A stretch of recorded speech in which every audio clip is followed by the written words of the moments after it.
အားလုံးပဲမင်္ဂလာပါဒီနေ့ကတော့ကျွန်တော်က real estate business လုပ်နေတဲ့အခါမှာပေါ့နော်သူကတရက်တန်ဘယ်လိုဖြတ်တန်းလဲကျွန်တော်ဘာတွေလုပ်ဖြစ်လဲဘယ်တွေသွားဖြစ်လဲပေါ့နော်ဆိုတော့အခုကတော့ကျွန်တော်တို့ရောင်းချမဲ့ဒီ condominium တစ်ခုကို video တွိုင်းမှာဖြစ်ပါတယ်ဆိုတော့ okay အချိန်အောင်နည်းနည်းနောက်ကျနေပြီဆိုတော့သွားလိုက်ပါအောင်မယ်ခွဲအောင်ပြန်တွေ့မှာနော်မျိုးတွေကိုသွားရတာဆိုတော့ကားလမ်းနေရတော့တော်တော်လေးကျက်တယ်ပေါ့နော်နိုင်ခွက်လောက်သွားလိုက်ရတယ်အော်ရောက်ပါပြီဘန်ကောက်မြို့လေပတ်တူနန် area နားမှာဆိုတော့ MPK တို့ဘာလို့နားမှာပေါ့နော်ဒါပေမဲ့ address ဆိုရဲ condo ရောက်နေတာပေါ့နော်ဆိုတော့ဒီမှာကျွန်တော်ပညာဖို့အတွက်ဒီ promotion လုပ်ဖို့အတွက်တွေပေါ့အဲ့တော့ project ကိုကြီးညာတဲ့ video ပေါ့အားလုံးမင်္ဂလာပါကျွန်တော်အခုရောက်နေနေရတော့မြန်မာလူမျိုးတွေအကြိုက်များတယ်ပတ်တူနန် area မှာရှိရဲ condo project တစ်ခုရောက်နေဖြစ်ပါတယ် အဓိကတော့ဒီဗီဒီယိုထဲမှာဒီကွန်ဒိုရဲ့ facility တွေကဘာတွေရှိလဲပေါ့နော်ဘယ်လိုမျိုးတွေလဲပြီးရင်အခန်းမျိုးစားတွေကဘယ်လိုမျိုးလဲဒါမျိုးတွေကိုကျွန်တော်တို့အဓိကကြော်ညာတဲ့အနေနဲ့ရိုက်တာပေါ့နော်ပြီးတော့ဒါကတော့ကျွန်တော်တို့ဟိုအပေါ်ဆုံးထက်ကနေပြီးတော့ဘန်ကောက်မြို့လယ်မှာရှိတဲ့မြေဝင်းပေါ့နော်အလွန်90ကနေပြီးတော့မြင်ရတဲ့ view ဖြစ်ပါတယ်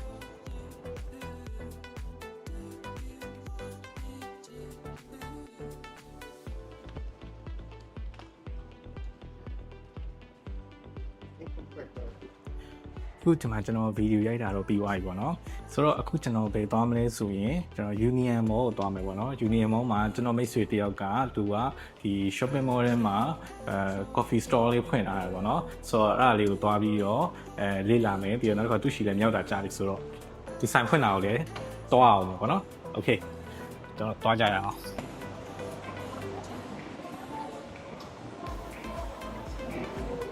ကိုကတော့ကျွန်တော် Union Mall ရောက်နေပါပြီ Union Mall ရဲ့သူကဒုတိယထက်လို့တော့ပြောတယ်ဟာဖြတ်သွားရတွေကများအဲ့လိုတစ်ခါလားနှစ်ခါလားမသိဘူးအဲ့ဒါပဲရောက်ခုပဲဒါ Union Mall ပါ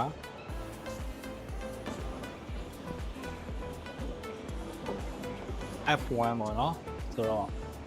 F2 မှာဆိုတော့အခုကျွန်တော်တက်နေရတာအဲလောက F2 ပေါ့နော်ရောက်ပါပြီဒီဆိုင်ရဲ့ဆိုင်လေးကိုတော်တော်လေးရှာလိုက်ရတယ်ကျွန်တော်တငယ်ချင်းကလည်းတော်တော်လေးစောင့်လိုက်ရတယ်ပေါ့နော်ကျွန်တော်ဆိုတော့ဒီကျွန်တော်ရောက်တဲ့အချိန်မှာပဲကျွန်တော်ဒီဆိုင်ကကျွန်တော် item တော်တော်လေးစုံစုံလင်းလင်းလေးကျွန်တော်မြည်ဝင်ရခဲ့ပေါ့နော်အဓိကကတော့သူကဒီထိုင်ဝမ်တီးနဲ့ပတ်သက်တဲ့ item တွေအများကြီးရှိရယ်တော်တော်လေးစုံတယ်ဈေးလေးလည်းဘတ်50ဝန်းကျင်တော့ fair ဖြစ်တယ်ပေါ့နော်ဟို Apple Tea ကဒီမှာ recommendation ဆိုတော့အခါမှတော့မ try ဘူး fresh ဖြစ်ဒါကတော့ရိုး mid tea ပေါ့နော် Taiwan mid tea Taiwan mid tea ကတော့ Thai mid tea တဲ့ဆိုင်တော့ no ပါဝင်မှုများတော့ပို့ပြီးတော့စိတ်နေပေါ့နော်စိတ်ချူချူလေးဒါကတော့ခုနကျွန်တော် try နာတဲ့ Apple Tea ဖြစ်ပါတယ်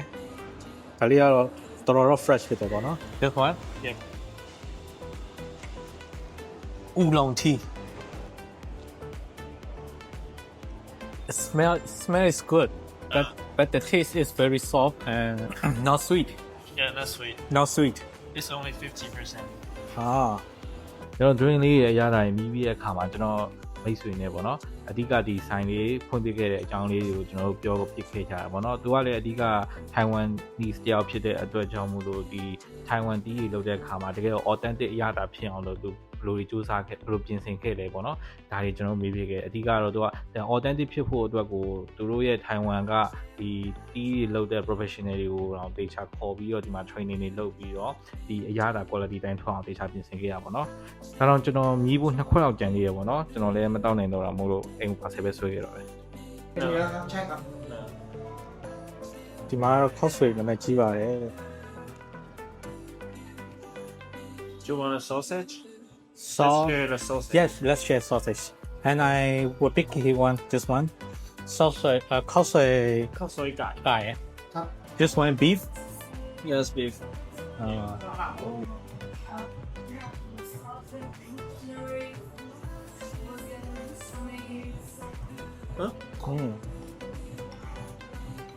It's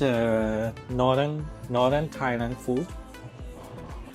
ဒီဆိုင်ကတော့ကျွန်တော်တို့ခုန Union Mall ရဲ့ဘေးနားမှာပဲရှိရပါတော့ဘေးလမ်းထဲမှာပဲအဲ့တော့ဒီဆိုင်မှာကတော့အဓိကကတော့ဟိုမြောက်ပိုင်းစားစာတွေအရန်ကောင်းတယ်လို့ပြောတယ်ပေါ့နော်အဲ့အတွက်ကြောင့်ကျွန်တော်တို့ဒီမှာခောက်ဆိုင်လာစားတာဖြစ်ပါတယ်သူကတော့အမဲသားနဲ့စားတာကျွန်တော်ကတော့ကြက်သားနဲ့ပေါ့နော်ဈေးတွေကလည်းဒီ80 90တရားဝန်းကျင်နေပဲပေါ့နော်ခြားဆိုင်တွေကခောက်ဆိုင်တွေထက်ကိုသူ့ရဲ့အရတာတော်တော်ကောင်းတယ် အခုကတော့ကျွန်တော် customer ခန်းဝင် special လာစစ်ဖို့အတွက်ကို labor man ခန်းကိုရောက်နေရဖြစ်ပါတယ်ပြင်မှာမိုးကတော့ရွာတော့မိုးလေးနည်းနည်းတော့မိသွားတာပေါ့နော်ဆိုတော့ဒါကတော့ဒါလေးစစ်ပြီးတော့ဒီနေ့တော့ပြီးပါပြီ အခုကကျွန်တော်ရဲ့ဒီတနေ့တာမှာနောက်ဆုံးလုပ်ရမယ့်အလုပ်လေးပေါ့နော်ဒါကတော့ customer ဝယ်ထားတဲ့ကွန်ဒိုခန်းလေးကိုကျွန်တော်က inspection လာစစ်တာပေါ့နော်ဒီကွန်ဒိုကကြတော့ဒါ Bangapi မှာရှိရဲ့ the living hurricane ကွန်ဒိုဖြစ်ပါတယ်ဆိုတော့အဓိကဒီ inspection ကိုကြတော့တရား team အနေနဲ့ပေါင်းပြီးတော့မှကျွန်တော်တို့ကဘယ်နေရာတွေမှာ error ရှိသေးလားမရှိသေးလားဆိုတာအခက်မအခင်မှာတေချာလေး3-4ခေါက်လာစစ်ရတာပေါ့နော်ဆိုတော့ဒီနေ့ကတော့ဒါလေးစစ်ပြီးွားရင်ပြီးပါပြီကျွန်တော်ရဲ့တန်ရက်သားလေးကိုကြည့်ရှုပေးကြရတဲ့အတွက်အားလုံးကျေးဇူးအများကြီးတင်ပါတယ်နောက်ထပ်ကျွန်တော်ရဲ့ blog video လေးမှာပြန်တွေ့ကြပါမယ်ခင်ဗျာအားလုံးပဲ bye bye